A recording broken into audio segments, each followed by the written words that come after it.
lead us in the pledge.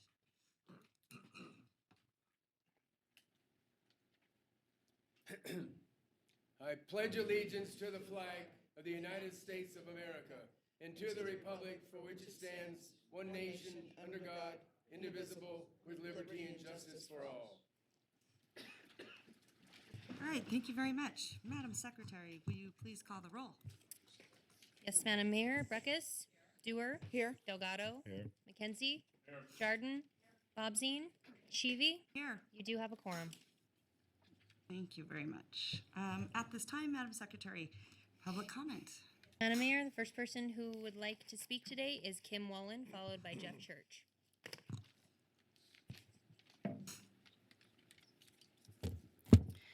Good morning, Mayor, members of the City Council. For the record, I'm Kim Wallen, former Nevada State Controller. I felt compelled to come here and speak to you today about some interactions I had with Mr. Klinger while I was the Nevada State Controller and he was the Budget Director for the state.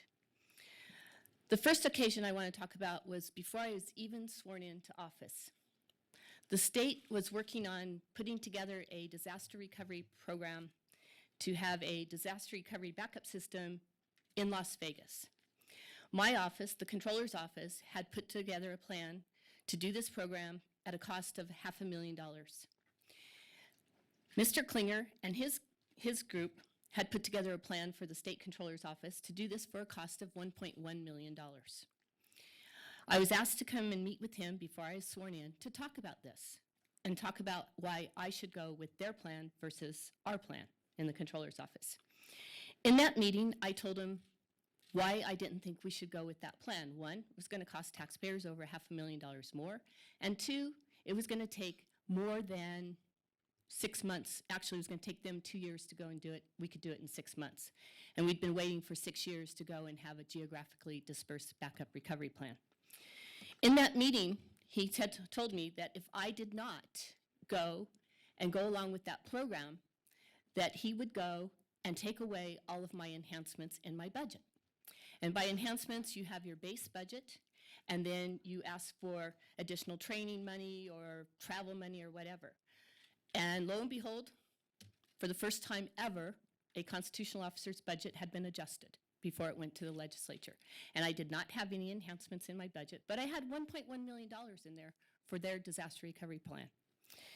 The legislature saw the right way, and we went with the plan which saved taxpayers over $500,000, and we had it up and running in 6 months. So that was my first interaction with this individual. And on another occasion, we had the stimulus money that came in, and the legislature had given me a stimulus person in my office to go and account for the money, make sure it was reported properly and stuff. And I had to hire someone, and I happened to hire an individual who'd filed a harassment suit against Mr. Klinger back in 2008. And the state settled that suit for about $75,000.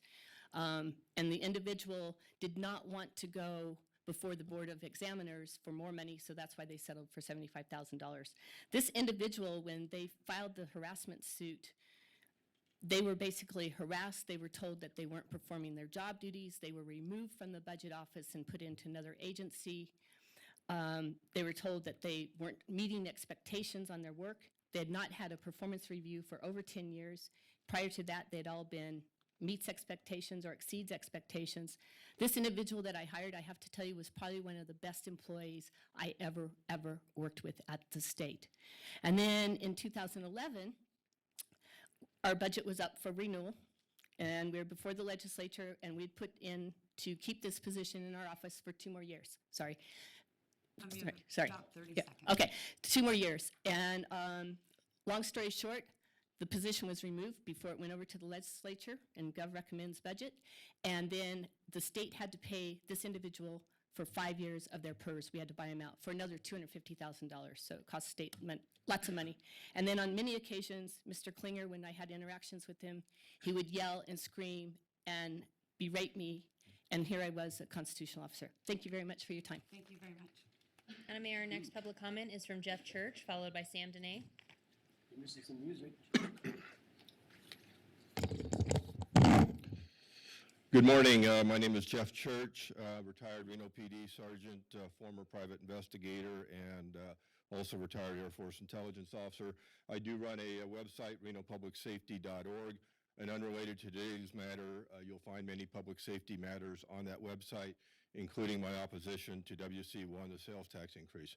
So that's renopublicsafety.org. However, today we're here to talk about spending $100,000 for a lawyer to investigate the allegations against Mr. Klinger. I have to ask, why a lawyer? Lawyers are not qualified investigators. They don't have any training or expertise in investigation, and $100,000 is outrageous.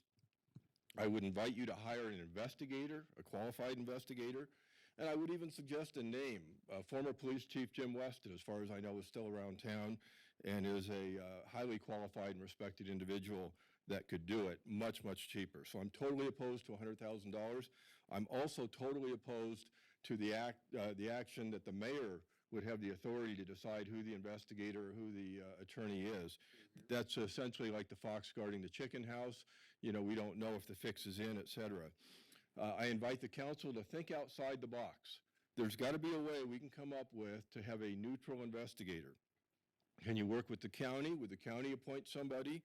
Could you work with the woman advocacy groups that might come up with somebody? Could you work with the actual complainants in here so that they have buy-in on who the investigator is? And again, I say investigator, not an expensive attorney that's not qualified. Now, I understand anybody can complain. Anybody can come up here and make allegations against Mr. Klinger, and he's not here, he can't defend himself because of the nature of this hearing. So, and I do think that it was totally appropriate that you held a closed-door meeting to discuss liability, so I don't think there's any open meeting law violation. I applaud you for doing that. But I do ask you, let's get an investigator, let's get a neutral investigator, let's get somebody that the public would have confidence in the procedure and the process, and let's do it the right way, and we don't need an expensive attorney. Unless we're talking about a defense attorney to defend the city against claims, but we're not. We're talking about an investigation. That should be an investigator. And again, renopublicsafety.org, I invite the public to look at that so that they can see public safety and WC1 issues, and thank you for your time. Thank you, sir. Sam Dene, the Encyclopedia of Reno Government. I'm an Air Force Academy graduate. Spent many years flying fighters and bombers defending our nation against enemies inside of the border and outside of the border. I've been to, since my airline, Pan Am, was blown out of business by the terrorists, I've come to every city council meeting since 1994. I'm so happy to see them here, the media mouses. The media mouses over there, ladies and gentlemen, the media mouses.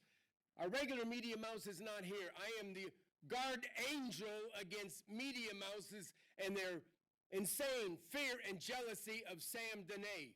They're insane, yes, nice smiley face. She knows it's true. Media mouses. They should have to take a drug test and a lie detector test before they're allowed to come into a meeting. And I wasn't even gonna go there. By the way, I've got a little bit of knowledge about what's going on in this community and what goes on in the world and what goes on in this building. Whatever you're gonna pay, and I agree with Mr. Church over there, one person should not be deciding who they're gonna hire. But I will take whoever you hire, I will do a better job than they do, or at least as good a job as they do. And by the way, you'll not hear any of my words in the media mouses because those people will all be fired. You better turn your camera off or you're gonna get fired just for having it on me. Anyway, I would do the job for half of the salary of whoever you determine to hire for this mess. People are always asking me, why don't you bring especially the law enforcement over there saying, why don't you ever bring your guitar to the meetings anymore, Sam? Well, I did. I'm bringing it today. Colonel Kazmierski asked me to be the guard dog to try to convince the citizens to vote for an $800 million school bond tax. So this is a little song I put together, rockabilly syncopated, words and music copyrighted by Sam Dene. The ballad of Reno needs schools for the children. What's going on in Reno? What's going on in Reno? Get on the bus, bring in the mail. Reno needs schools for the children. No more dilapidation, we want rehabilitation. Reno needs schools for the children. Tesla needs schools for the children. Story County needs schools for the children. Get on the bus, bring in the mail. Copyrighted song worth $1 million. Remember this syncopated jingle when you go to vote in November. Okay, that's what I have to sing about it. And I'm on the side with Kazimierski to the degree Reno does need schools, there's no doubt about it, and you get a chance to vote on it yourself. The problem, ladies and gentlemen, media mouses over there, is we're making the wrong people pay for it. The people who are benefiting from that are not paying their fair share. Tahoe Reno Industrial Complex, Story County, Tesla, all of those people are getting a free ride on the backs of the nice smiley face, of the proletariat out here. All right, thank you, Sam. Madam Mayor, our last public comment is from Johnny Madrid.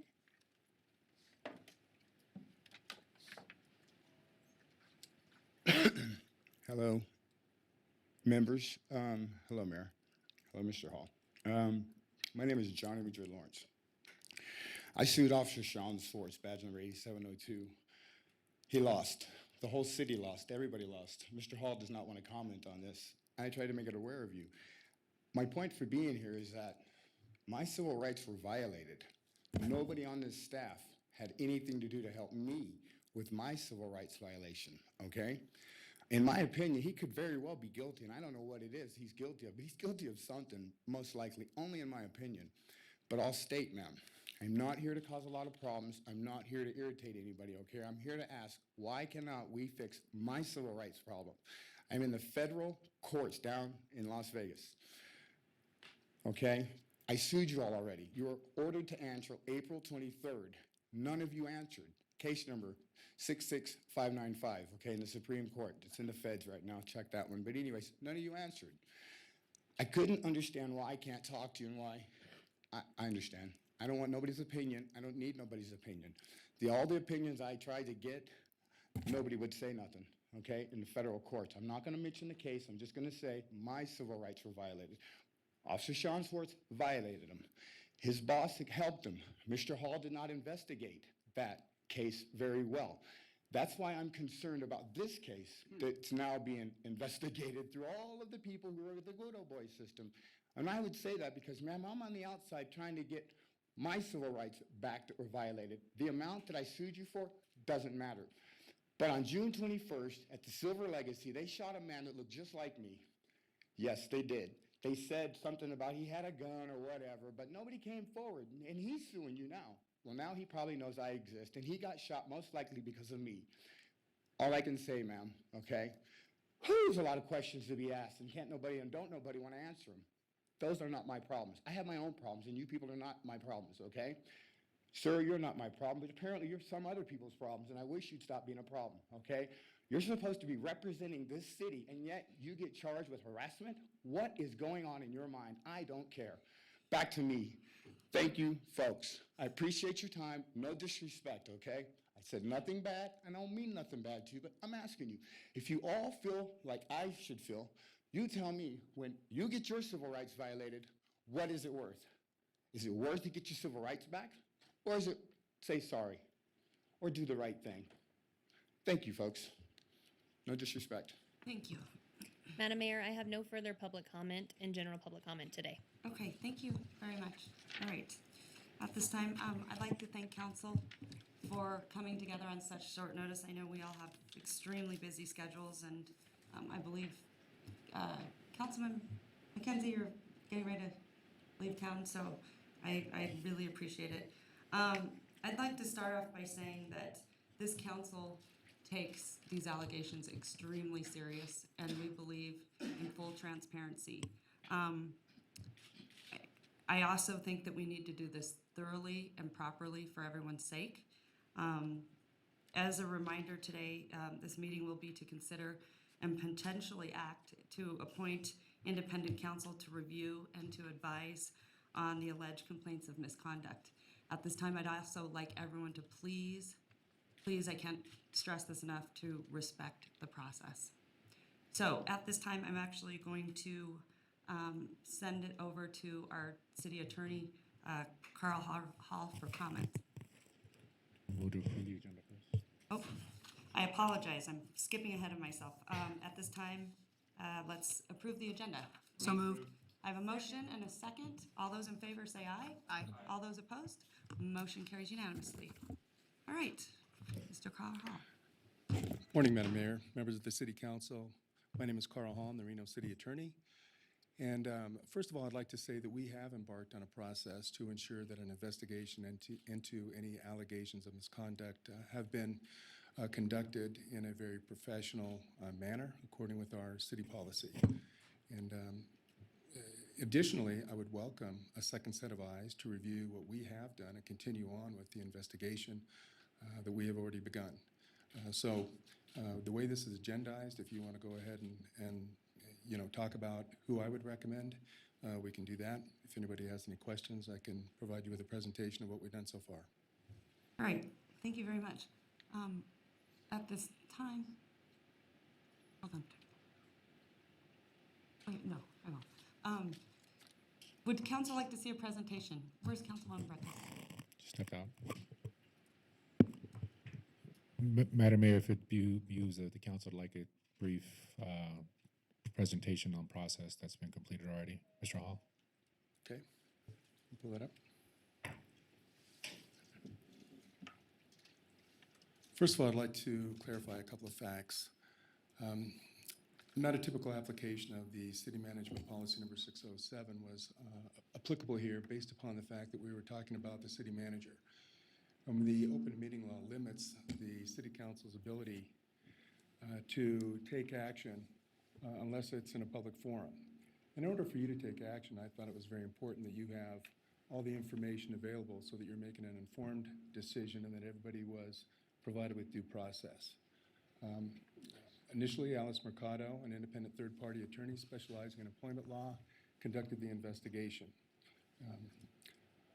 The Human Resources Director, nor myself, nor anybody in the city had any oversight into this investigation, so it was unbiased and fair according to our policy.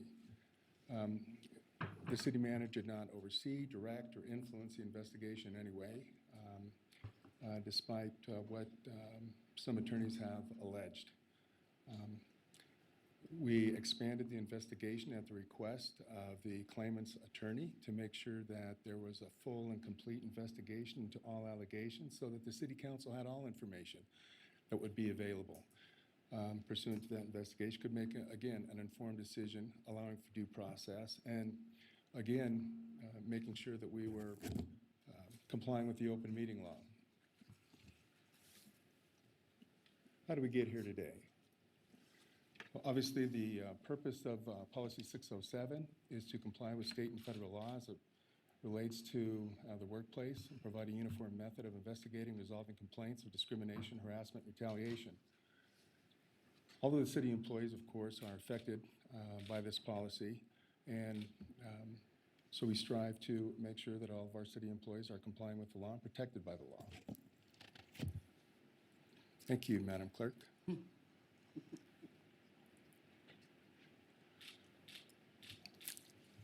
Again, our policy gives every individual here at the City of Reno the right to work in a professional environment that promotes equal employment opportunities, prohibits discriminatory practices, including sexual harassment or any other form of harassment protected by law. It's the policy of the city to ensure equal employment opportunity without discrimination, harassment on the basis of race, ancestry, color, ethnicity, national origin, religion, sex, sexual orientation, veteran status, citizenship, etc.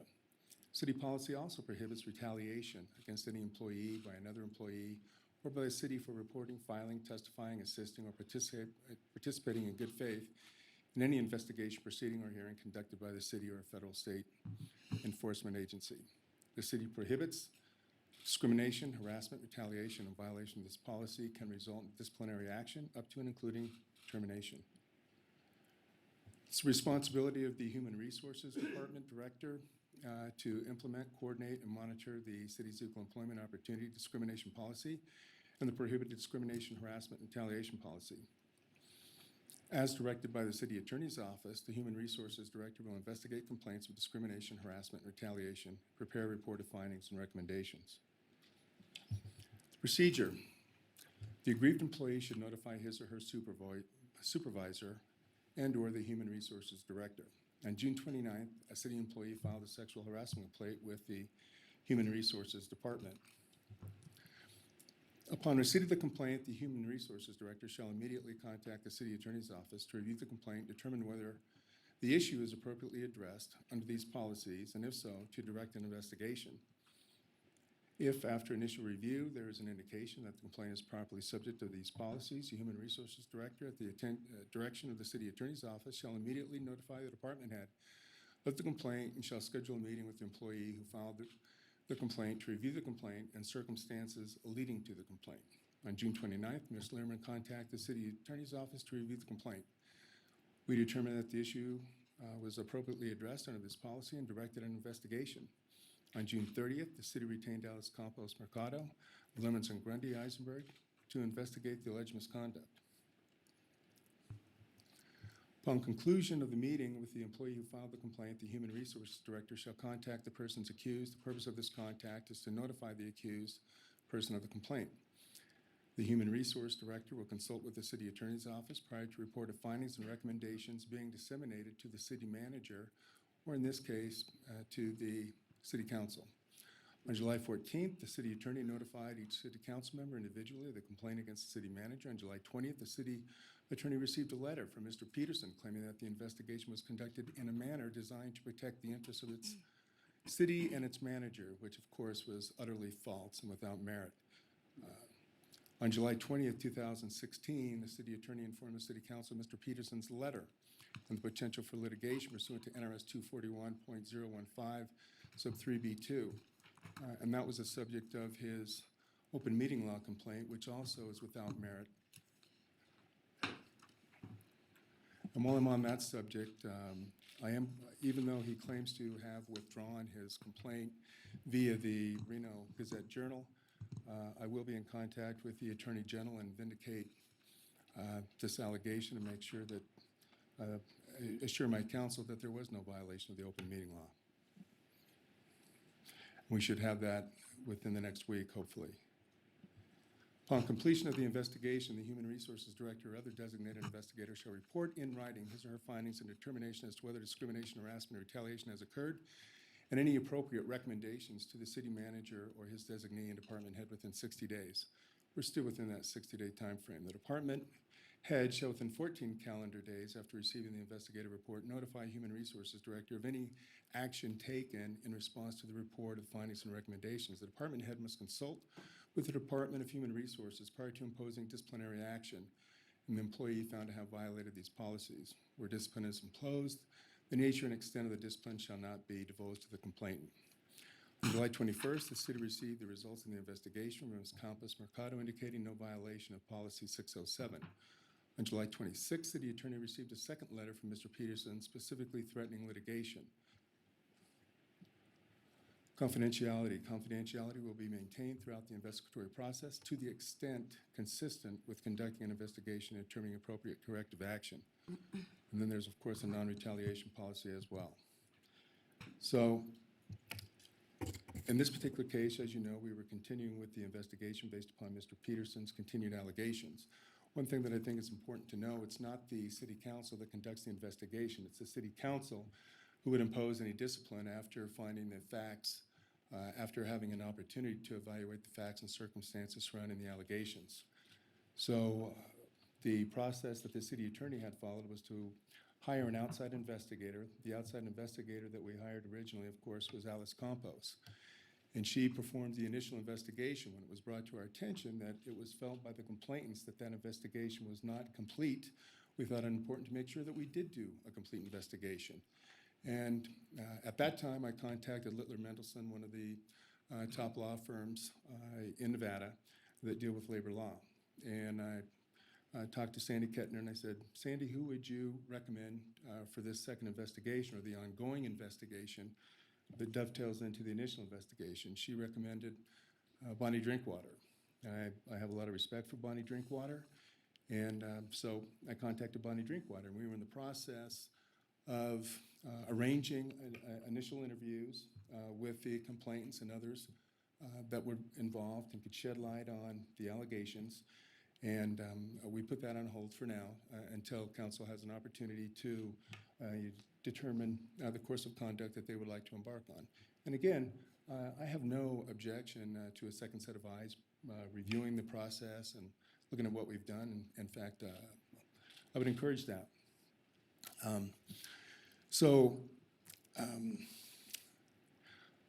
I would like to indicate that it's not the city council, again, that does the investigation. The city council would review the facts and circumstance of the case and determine the appropriate action. And I thought it was very important not to violate the open meeting law and make sure that you had all of the information necessary to make a determination in a very important matter like this before you made a decision.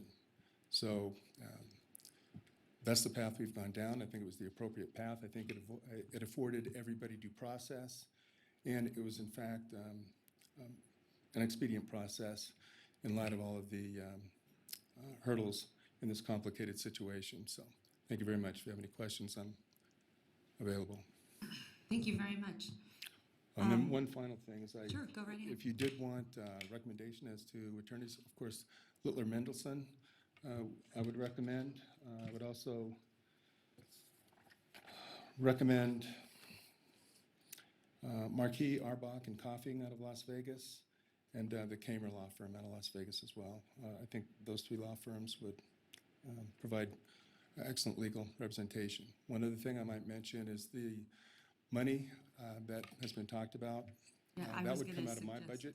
It So I should have come out- outside legal counsel. I think I have approximately 90,000, and I would have to check with Mr. Chisel as to the exact amount, but I believe there's $90,000 in that. And I would also indicate that the money that we've spent so far, $10,000 is what we spent so far with the initial investigation with Alice Campos. And I would expect that an investigator following up on that, there would be a similar amount of money expended for additional investigation, whoever that is. Now, obviously, I haven't contacted any other parties, so that is an estimate as far as what it would cost. Yeah.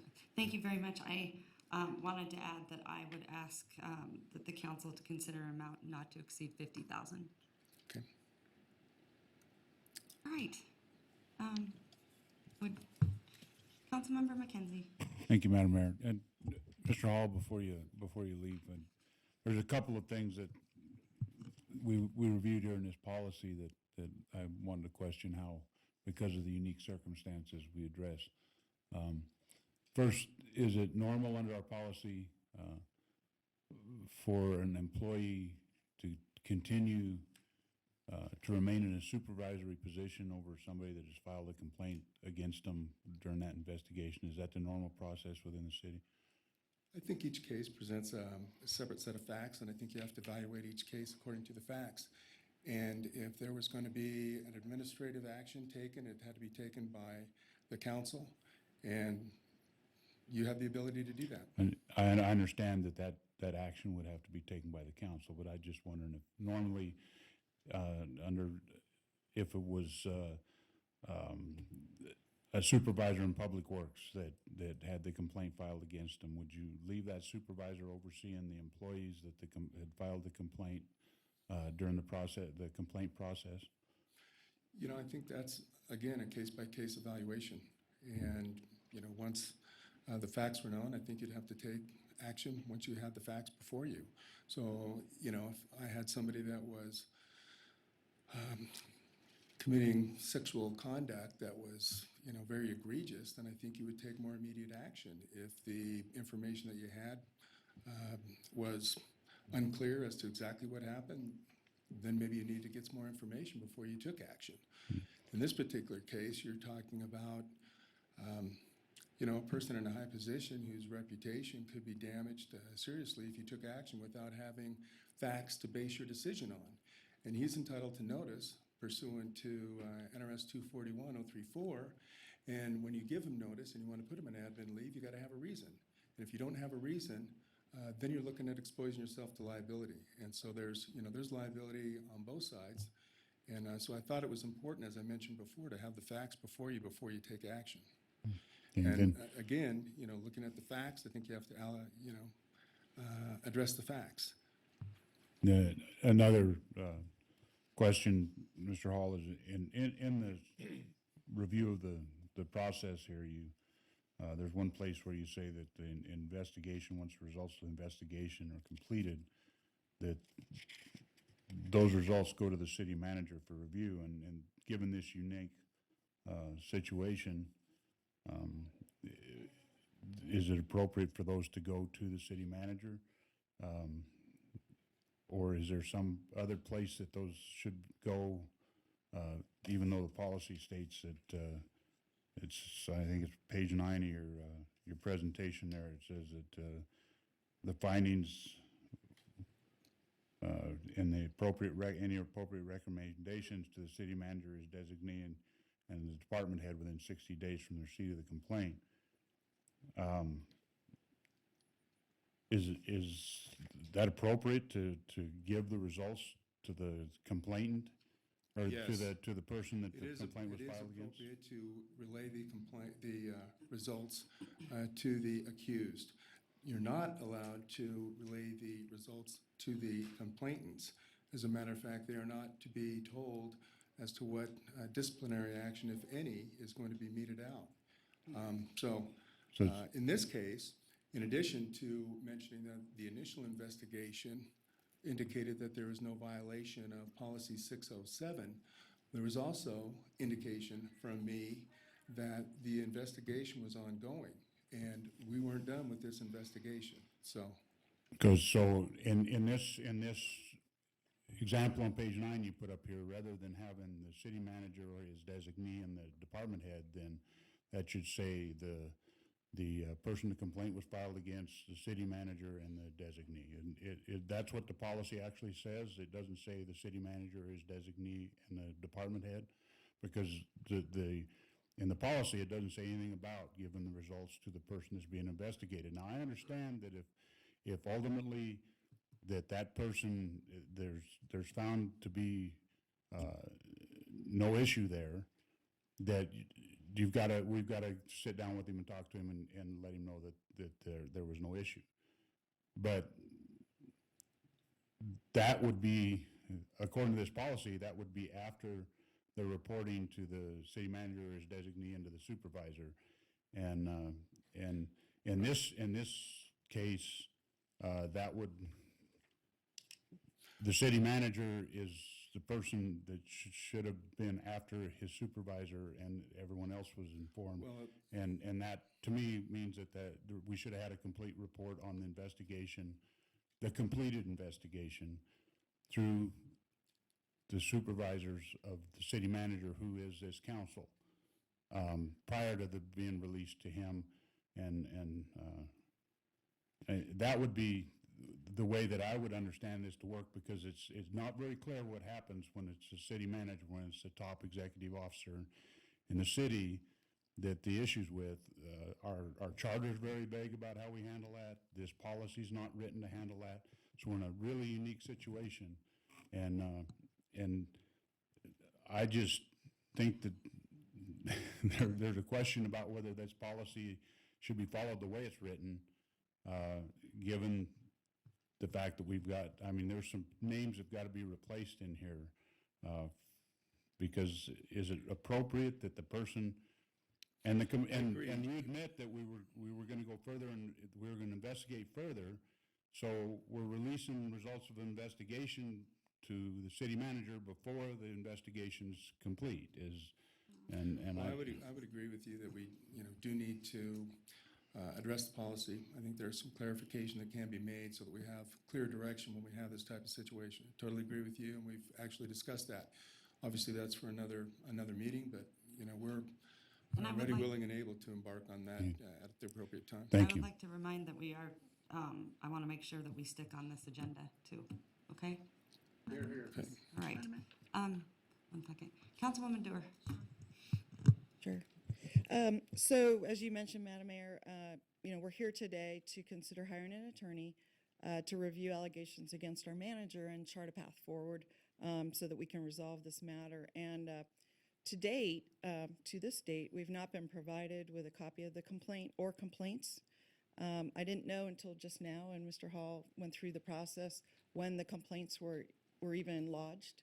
And so I don't know the nature of the complaints. And obviously we haven't then directed or participated in evaluating the complaints or any kind of review of investigation.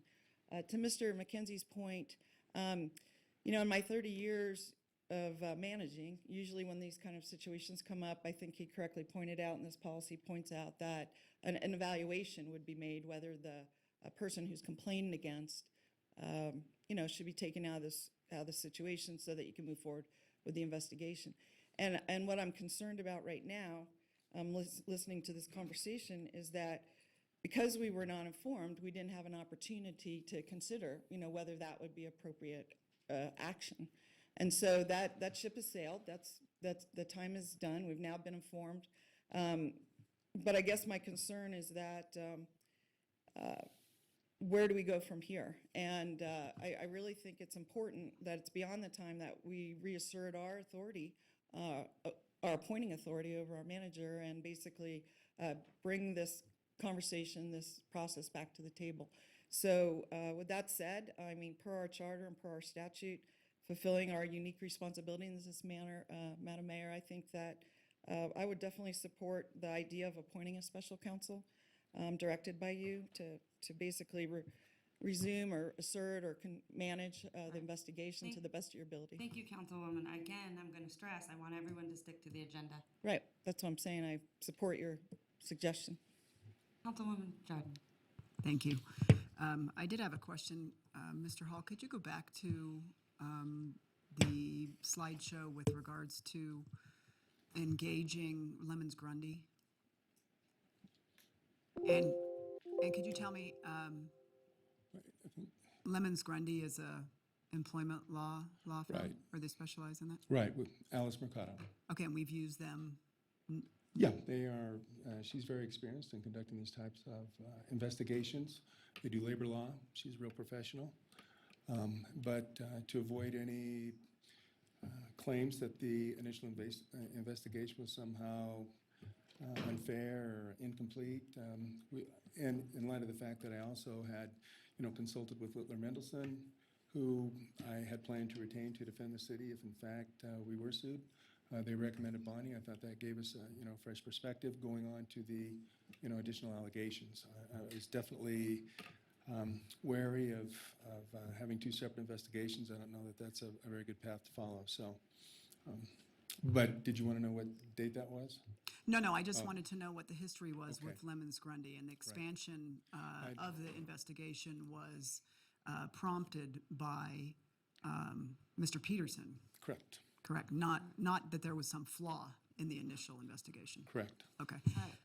But my question is with this, I appreciate, Madam Mayor, that you have suggested a lower amount. I think given particularly your summary of kind of what it has cost to date, and in the event we engage somebody from out of town, there will be travel expenses. So I was concerned about the $100,000. I thought that was a little heavy. And I think a thorough investigation could be done for up to 50. I would agree, Councilwoman. Councilman Bobzian. Madam Mayor, if you're ready, I'm ready to make a motion. Please do. I'd like to weigh in first, if I may. Councilwoman Ruckus. Madam Mayor, I just want to talk process about your desire to negotiate this contract, draft it, the scope. It's been raised to me by someone watching this process that because we're supposed to be, by some interpretations, deliberating in a public manner, if it's a delegated power to you to negotiate, enter into a scope, then the public is not given an opportunity to see what that scope is, just like any other contract that we do, that we award. I guess if it's lowered under $50,000, then it's the same power that the manager has. However, I do have concern, I want to raise it to the rest of the members, that perhaps the scope, the contract, the award comes back at another meeting so that we can all know what it is. I would like to know the scope that we are talking about, and I'll mention Mr. Hall said that on July 14th he reached out to all the council members. He didn't reach out to me till July 15th. Maybe here or there, late in the day. I was traveling in a car with other people, and I misinterpreted the nature of the allegations. I thought I had heard that there were allegations of other wrongdoing, of someone on him, Mr. Klinger, not taking action under some chain of command sort of authority he had to some other allegations. So I'd like to know just the fullness of the scope. Are there other allegations beyond this? Are we going back first process? What is involved in the first scoping of the, is the scope going to be reviewing this, what Miss Alice Mercado did? Is it going to be that exact same scope that Mr.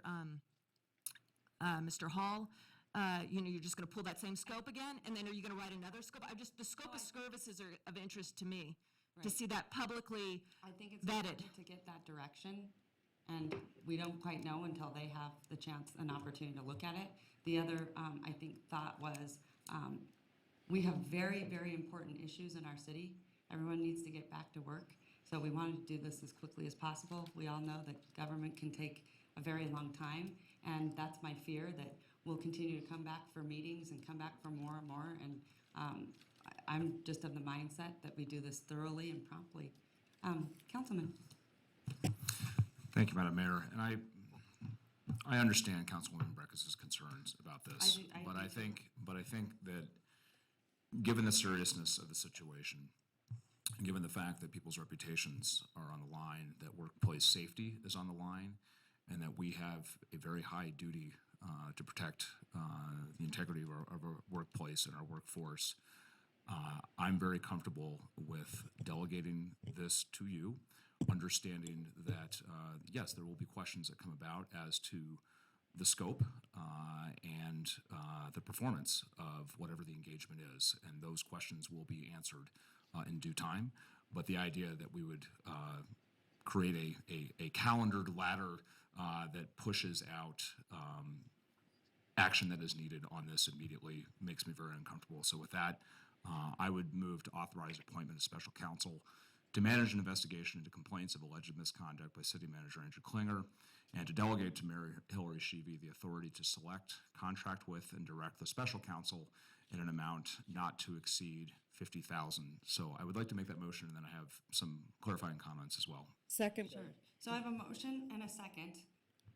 I would also like to say that I think it's important to be completely transparent and to be able to make sure that the public can follow the process, as long as we are following the process and make sure that we are doing this absolutely correctly.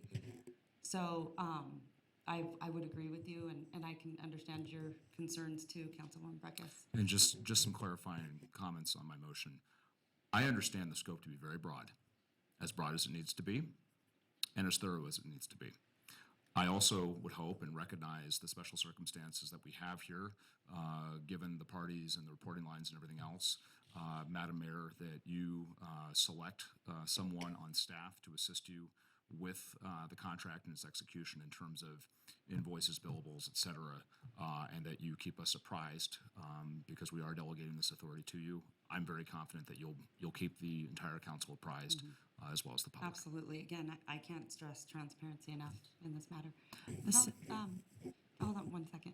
Councilwoman Jordan. Yes, thank you. And on that subject, thank you for bringing that up about tracking the bills almost in real time, because I believe there was a time when bills caught up and they ended up being over the amount that was approved. Well, you know better than anyone. Yeah, I know better than anybody how law firm bills can go up and in a hurry.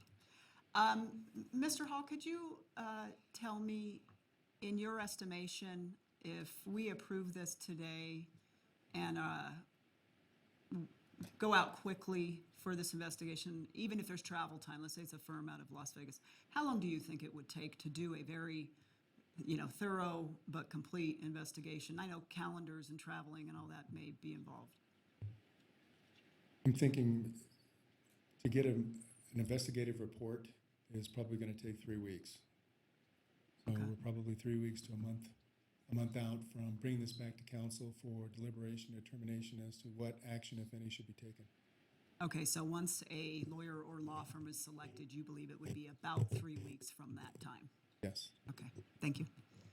Right, Councilman Burkus. I guess the secondary point about the mechanics of the investigation, and my colleague, Mr. Bob Zine, brought it up, is, someone on staff to assist in tracking the bill, the management. And I have respect for your abilities, but writing professional services contract, which this is essentially is, and I've done dozen of those throughout my career, there is a technique to it. We don't really have a boilerplate. I would presume, I don't know who you're talking to, who's advising you on how to draft it, but I guess anyone on staff is still under the chain of command of Mr. Klinger. And so that's problematic to me right now on a couple of levels. And, your charter authority is just set. Comfortable with someone from the city attorney's office?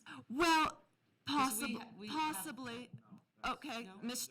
Oh, Okay. so just on the mechanics of administering a contract, someone's going to be in a project management role.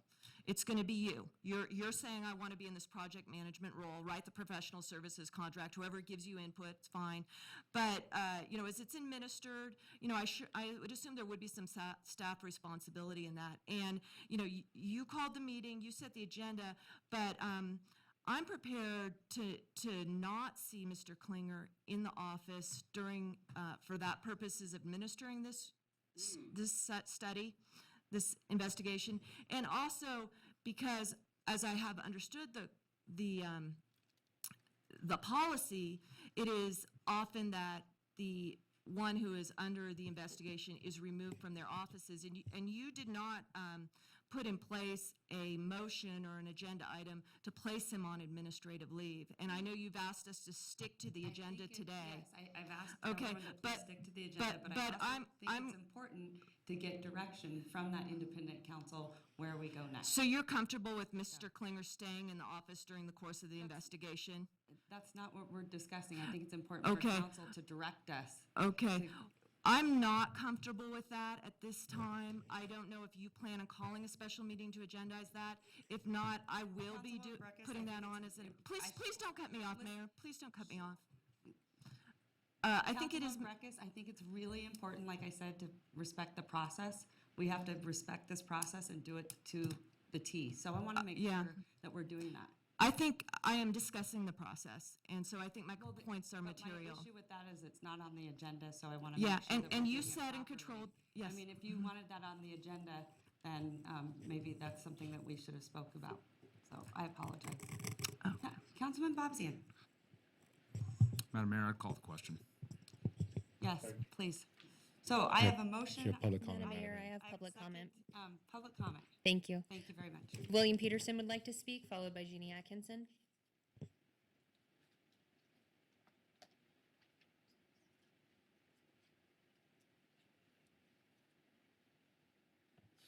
Madam Mayor and members of the council, my name is Bill Peterson. I'm here on behalf of the clients that I represent, and of course, I'm also speaking on behalf of myself as a member of the public. A good part of what I had prepared today, I think, is moot because I've gotten a sense from the city council where the council wants to go, and I want to commend each and every one of you, not only for having spent the time on this to take a hard look at it, but also the intellectual processes that you've undergone, Ms. Doerr and Mr. McKenzie, to actually look at these documents to see how flawed this process is, not only with respect to the manner in which it was conducted, but also with respect to the documents that apply, because as Mr. McKenzie has perceptively pointed out, this document doesn't really cover a situation which deals with what my view is the most important function, or not, maybe not the most, but one of the most important functions of a city council, and that is to exercise the oversight over the one and only person who I believe actually reports to you, and that is the city manager. And the process that is laid out doesn't cover that situation. In many other instances, right here in the state of Nevada, there is, in fact, a process laid out in the policy to cover precisely that contingency. There is not one here. So in my view, the process is not applicable, but there is one thing that comes through loud and clear from that process which was not followed here, which is the precipitating event which caused me to become involved here. And that is that there is a provision in the policy, and I don't know whether Mr. Hall pointed it out to you or not, but it does say that if the director level person is involved as an accused, then you substitute the city manager in the process for that period of time. The whole purpose and point of the policy is if there's the supervisor that is accused, or the department head, as it's called in the policy, and that person is involved in the process, you skip that person and you go to the level above that, which in that particular instance would be the city manager. It doesn't happen, as Mr. McKenzie points out, what happens with respect when it's the city manager himself that's involved. But the policy speaks to the spirit and the common sense of it, which is if the top level chief executive officer is involved, as it would be in any organization, whether it's public or private, then the person or the entity that you go to is the only person who has the ability, the authority to hold such person accountable, and that would be here. That did not happen here. And in my view, it was calculated, and it was designed to do that, which is what precipitated my involvement. And the only reason that I got involved in this case is when these 3 women, professional women who work for you, came to me and outlined this process. I could not understand how it is over a period of 1 month when these serious allegations were brought against the chief executive officer of this organization that the city council, the board of directors, is not aware of it. I have another 3 or 4 minutes to speak, but I don't want to violate the process. Thank you, sir. Am I not going to be, do you want me to go on or am I cut off? You have 30 seconds. 30 seconds. More than I get. In the 30 seconds that are allowed to me, I want to tell you why I think this process was flawed. How is it that the city attorney was able to hire 2 attorneys without going to the city council when the city charter requires you to do that? How is it that in the normal practice, customary practice, the city manager, the accused, is not put out of the office when that is commonplace in these kinds of investigations? It is because such action would require the city council action. If it requires city council action, it requires publicity. If it requires publicity, people know about it. That is why this process was flawed and why I got involved. The only way to rectify the process, in my view, is as has been recommended, and I wholly concur with the comments of the safety officer, you don't need an attorney to do this. Attorneys are advocates. Attorneys direct questions to reach the preconceived conclusion that they want. A wise man has the answer in his questions. Attorneys are trained to do that. If you must go with an attorney, I would go with an attorney who has investigators skilled in this kind of a process.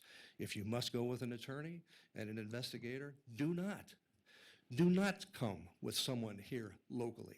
How comfortable do you think my clients are with the appointment of Lemons Grundy, a very adequate, capable, well-respected law firm? They're the city's attorneys. They represent Mr. Hall when he was accused of wrongful termination. How fair and even-handed an investigation is for my clients when he selects his own attorney to run the investigation. When he tells my clients, you will be fired. You will be fired if you speak to this. But he allows the city manager to publish an article in the paper calling my clients liars. Madam Mayor. And then giving a TV interview. It's over 30 seconds. Thank you. Thank you, sir. Everyone knows I allow everyone to speak, so trying to, Madam Mayor, our next public comment is from Jean Atkinson, followed by Sam Dene. thank you very much. Good morning. In light of the discussion, I'm going to waive my right to speak. I would encourage you to go forward with your vote. I think that equity and fairness is really paramount in this particular matter, and I came here to support you in this decision. Thank you very much. You're welcome. Our last public comment is from Sam Dene. Sam Dene, the Encyclopedia of Reno Government, who's been to more meetings at these podiums than all the people in this room, including all of the city council members added together, and the city manager, and the city attorney, and all these other people in the audience. One person, I've been here more than anybody. Times 10. Anybody want to argue with that? Anyway, I'm Sam Dene, as I lead in with a segue. I'm responsible for 92% of the good things about Reno. although the media mouses over there would never report it because they're insanely jealous and afraid of Sam because I tell the truth. Oh, I segued some more, didn't I? I'm leading into something. I do have to make a disclosure. When the city manager was sitting right there 4 years ago, and Mayor Cashel brought him forward, and after having interviews with about 6 other prospective city managers 6 months before that, or a year before that, suddenly he showed up, and guess what? Guess what? Sam Dene, me, was the only person to come to the podium to speak about Mr. Klinger. You can watch my YouTube and find out whether or not I was supporting him or not, or whether it was tongue-in-cheek. At any rate, that's my disclaimer, that I was the only person who came to the podium to talk about whether or not he should be hired or not. And I do think, looking at the YouTube again, you would deduce that I said, yeah, hire the guy, something like that. At any rate, we're talking about hiring a counsel, and the attorney over there, well-spoken, said it exactly right on the mark. For the city, nothing against Mr. Hall over there, but for him to go out and tell you who to hire to kind of like help out is not right. I think we should get, and I'm the most unbiased, middle-of-the-road person in the history of this city. Anybody want to argue that? Air Force Academy graduate. Even this guy here's scared to death of me. He used to think I was good, and now he's ordered to be scared to death of me. At any rate, I'm telling you what you should do. And just because I'm telling you to do it, don't not do it. We've got a perfectly good, I've been watching that young man for several years now. I've seen him in the boxing ring. He's a killer. He is a go-getter, tenacious, persistent, fortuitous. That man, and I don't really even know him, but I've seen him enough times to know that he's got the guts and the courage to do the right thing. And he doesn't even know whoa, where'd he go? He doesn't even know I'm saying this.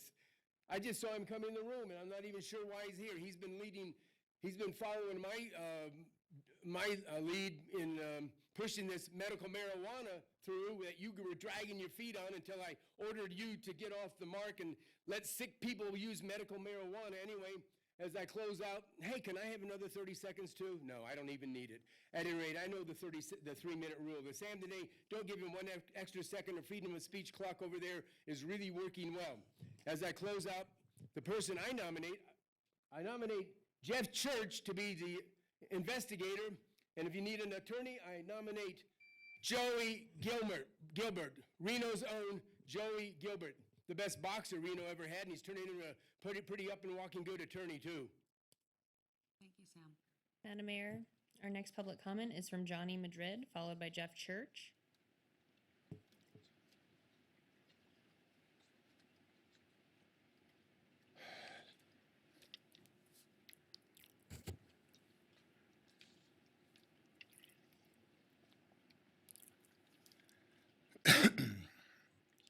I'm not good at public speaking, ma'am. Although I think I can express my opinion very well. It's only my opinion. I sit here and I watch you all, and I'm not going to say it's a joke or anything it's a joke, because it seems like it's a waste of money. If a man has enough respect and pride in himself, okay, to remove himself, it shouldn't take a crowd of people to do that, okay? They say it takes a village to raise one child. Well, that's true. Before I came to Reno, okay, I used to watch Reno 911, thought it was a joke. It's funny, yeah, it's a clown. But, you know, I didn't think Reno was like that. But when I got here, and I got out of prison, and they said, don't go to Reno, because it stands for run every nigga out. Well, I'm sorry if you all think that's a joke, okay? I don't think it's a joke. I've seen what you've done to me personally. I've seen what you do to other people, okay? It's like if your civil rights were violated, you would want that fixed. Your child, your brother, your neighbor, your cousin, any of them. You would want those fixed right now. And believe me, I know for a fact you would have it done, because that's the power you all carry as a staff and a community in which you are, okay? You have that ability to remove anybody from that. But you see, when you see somebody that doesn't matter to you, you don't care, okay? Here's what's funny. You all think you know me very well. Well, let me tell you something. Let me tell you how messed up Reno is. Ma'am, I'm a black man. I've known that my whole life, When my civil rights were violated by Sean Swartz, and you sent me to PAR up there, you, because you're the leader of all this, they put me down as white, Caucasian, ma'am. By law, that's a violation. That's just not right. You arrested the wrong person if you got me for white. If you got that wrong, what else is wrong? What else have you all been doing that you've been covering up? I'm not sure. Those are not my problems again. I don't like coming and talking face to face because I have medical marijuana, my shirt. I'm a 100% disabled veteran. I got my own problems, okay? And when you all don't care, now, let me get that. There's probably some of you in here that are veterans, and I fully respect you for that. But I'm hoping you don't roll up and roll on the side of somebody who did not raise their hand and say, I will protect this country no matter what. No matter when I come back and they violate my civil rights, okay? That won't matter. I'm still gonna go and protect them. You see what I mean? Okay, but does it matter? Apparently not, okay?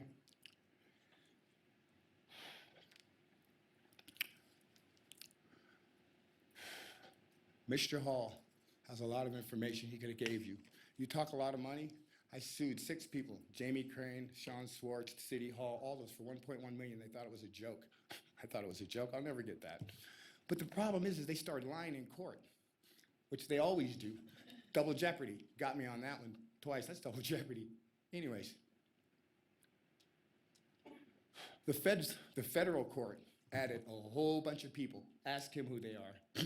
Ask him who they are, okay? Okay, I know a little bit more time. Took me a while to start, please. Ask him who they are. He'll show you the list of all of you people that are on that list, okay? I'm not here to put myself out in the open and say it's about me. It's not about me, okay? It's about other people that we need to help just the same. But if it takes me to come out finally and say something to you people, Mr. Klinger, you're probably doing a good job, but I'm sure you read that thing, and because as city manager, you didn't want to pay me. That's fine. Now look what you're doing. You're paying other people because you're probably guilty. If not, you're going to probably decide that you should do this under the table. The mayor still has you on that staff right there. All right, sir, your 30 seconds is up. Thank you. No very much. disrespect, ma'am. I thank you all for that. Thank you. I will get better as time goes on. I will come in as many meetings as I can so we all get to know each other. Thank you, okay? Thank you. You're doing real good. Madam Mayor, our next public comment is from Jeff Church, followed by Ken Blanton. Thank you, Jeffrey Church. I'll try and be brief, but I am rather appalled at the process. This is so narrowly written that Mr. McKenzie's concerns are not addressed because he gets shut down because he wants to discuss the issues at hand. And even worse, Ms. Breckus, every time she tried to speak, the mayor shut her down, didn't even allow her to speak, and she has some very valid concerns. So the process seems to be, for lack of a better term, the fix is in. I think it's rather appalling that our own city council people aren't allowed to speak on the issue. Thank you. Do we have any more public comment? Yes, Ken Blanton, followed by Joshua Marin Mora. Come on up.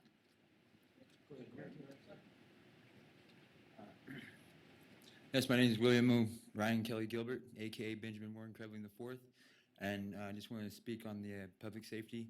And first of all, it's one of the main things is like on the side of it, going up to Golden Valley from on 7th Street. There's about a drop of this much off the side of the road, where if someone goes off the side of the road, their tire goes in this route about this deep, and their cars can flip, and it's very dangerous. If we can get a construction crew up there to fix this so there's no wrecks, that'd be awesome. We can fix this real quickly, and then not only that, but the bus station that's in Golden Valley there. If we can extend that bus stop a little bit further, a little more, but it's kind of in a bad spot because it's between the railroad tracks but it's holding up traffic there, and it's just really really unsafe. But there's a lot more about the East Gate, about opening up the East Gate of the Fall River Watershed Planning Unit. Right now, the water is pouring down the Pitt River, and the Pitt River, which feeds Shasta Lake City, and then that's Sacramento River. Well, the East Gates, where the Y is, and Fall River, we can pour the water into the East Gates, which is us, the Sierra Mountains. And then my understanding is the Fall River area or the Pyramid area is smoking a little bit, and that's hot lava touching the bottom of the water there, and there's already some smoke over that area. And so it's a natural way of when the pyramids were built on these volcanic area, and we buried the pyramids on, to hold the pressure down. When we pour the water down the east gates, and that's in the Fall River area of Alturas area, and when we let the water go in the east gates there, it naturally, goes into the system here, and the water is forced by the pressure of the lava, and it's a natural way to push water uphill to be able to grow food for the future of our children. And not only that, to fill up the deepest 8 tectonic plates that are beneath our feet, and those are dry, and we can tell that because they're empty. Now we just got water filled up from the 4 tectonic places closest to our feet, which interferes with the balance. But that's good to get that water out and water our trees with that water, and open up the east gate, let the water flow down the east gate to be able to provide with the Volunteers of America to get to work and growing food for the future of our children. And not only that, but that's where the natural of the Bernie Falls area, the natural way to clean the water, because we don't want to be drinking the stagnant water that's beneath our feet, that's closest to us. And so we can fill up the deepest parts of the tectonic plates, the ones that are the deepest. It provides us clean water, and it's an amazing way to grow a garden for the future. And St. Vincent's, they're going to run out of preserves in 2030. So if we start now, we can extend the preserves to be able to provide clean drinking water and food for the future of our children. Amen. God bless. Thank you, sir.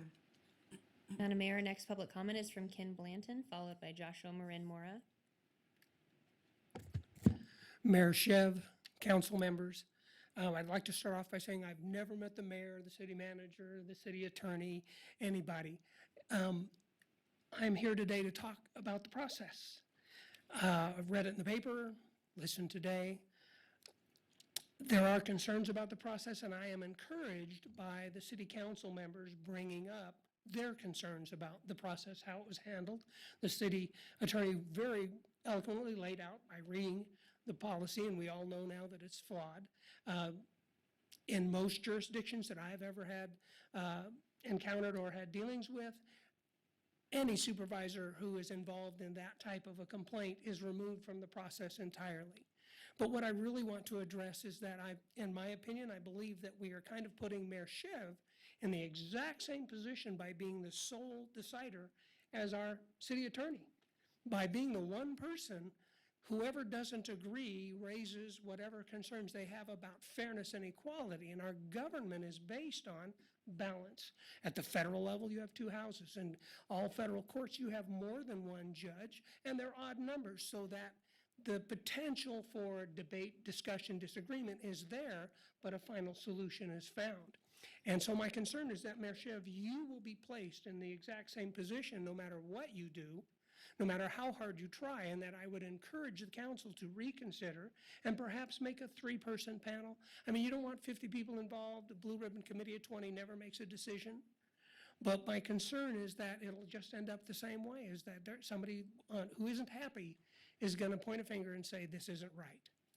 This is a unique set of circumstances, and it presents a unique opportunity to this city to grow, change, prove to the people that it represents that it can recognize a failing, shortcoming, something that was missed in a process, and change that set of rules, your standard operating procedures, however you want to describe it in your government, and show the people that progress is made, change happens, and that their elected representatives respond. Thank you. Thank you very much. Madam Mayor, our last public comment is from Joshua Marin Mora.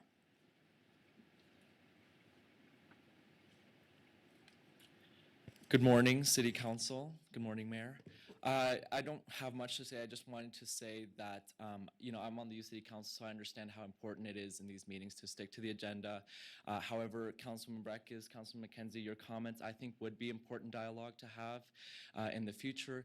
And like this woman had stated earlier, I just wanted to show my support in sticking with today's agenda and taking the action on this item. And that would be my comment. Thanks. Thank you very much. Mayor, we have further no public further comment? public comment. So I also kind of want to explain why we're here, because some people are talking about process and procedures, and from what I understand, in order to, and this would address Councilwoman Breckus, from what I've been told by the city attorney's office, it would take 5 days to put Mr. Klinger on leave. I was very concerned. I know this council takes this very seriously. So the soonest that we could get into chambers was today.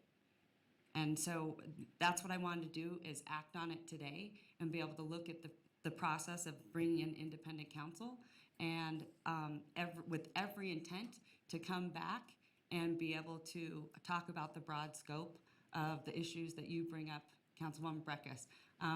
But as you know, the agenda is very, very narrow right now, because we have to agendize these meetings in a certain way, and we have certain time to post them. I'm certainly, the other thing is, I'm not opposed to calling an emergency meeting for tomorrow, and maybe we could, if the council would like to all be involved in the process of this selection, I'm not opposed to that at all. I just have to tell you that I think that it's important that we move quickly. We all have a city to run, and I have confidence that we'll do that. Madam Mayor? So, Councilman Breck. Before you call the vote, may I speak, since I didn't get to pull it? I will support the motion because I see that, I feel the sense that that's where the body wants to go. So I will call, and you have unique powers under the charter, and you're exercising those, and this we're granting to you beyond that, but it's clearly a granting. I will say, though, that I am asking Mr. Klinger to resign himself onto administrative leave during this 3-week process as a consistent policy that he would do to anyone else under his chain of control as in the circumstances.